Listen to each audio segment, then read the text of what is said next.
L-eks ministri laburisti Louis Grech u George Vella dalgħodu nataw l-ola onur ta' ġieħ Repubblika dak ta' kumpanni tal-Ordni Nazzjonali tal-Mertu magħhom jinaqdu Joe De Bono Grech u Leo Brincat fil-lista ta' eks ministri laburisti kif ġew maħtura uffiċjali tal-Ordni Nazzjonali tal-Mertu. F'ċeremonja fil-Palazz tal-President f'jum ir-Repubblika, il-President Mary Louise Colero Preca libset il-medalji u l-unuri fuq dawk mogħtija titlu ta' ġieħ ir-Repubblika. Il-President tal-Kunsill Ewropew Donald Tusk ingħaqad mal-lista tan-nies onorati kif ġie maħtur kumpann onorarju bl-istilla tal-Ordni Nazzjonali tal-Mertu għal kooperazzjoni bejn Malta u l-Unjoni Ewropea, partikolarment fil-Presidenza Maltija. Il-ħidma estensiva tal-eks deputat nazzjonalista Louis Gallia fil-politika ġiet onorata bil-ħatra tiegħu bħala uffiċjal tal-ordni.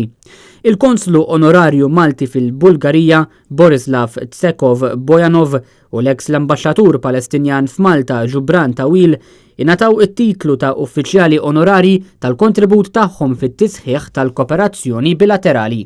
Fost il-membri ġodda fl-ordni hemm John Bencini, ex-trade unionista, Joe Camilleri, ex-segretarju Privat Domintov, Dominic Fenek, lettur fl-Università ta' Malta u ex-segretarju ġenerali tal-Partit Laburista, Charles Flores, opinjonista, u Richard Matrenza, ex-kandidat laburista.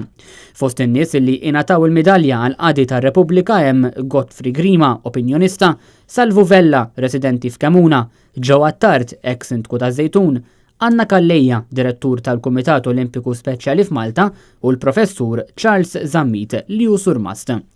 Fl-indirizz tal-President ta' Repubblika qabel iċ-ċeremonja Mary Louise Colero Preca tkellmet fuq il-ħsara li ħalla l-qtil fuq il-ġurnalista Daphne Caruana Galizia fuq l-impressjoni ta' Malta Internazzjonali, qtil illi kexkex lil kulħadd. Hija appellat lil ġurnalisti biex jagħmlu kuraġġ u jkomplu jagħtu servizz lis-soċjetà mingħajr biża' jew preġudizzju.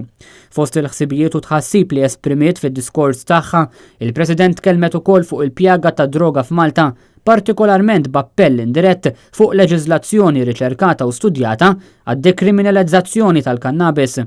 Qalet li Malta ma tistax tieħu riski li jistgħu jeddu d-dinjità tal-mara, partikolarment bil-liberalizzazzjoni tal-prostituzzjoni u jeħtieġ li tiddefendi l-valuri li dejjem ożżiet sabiex ma trendix li l-annifisa stat bla ruħ.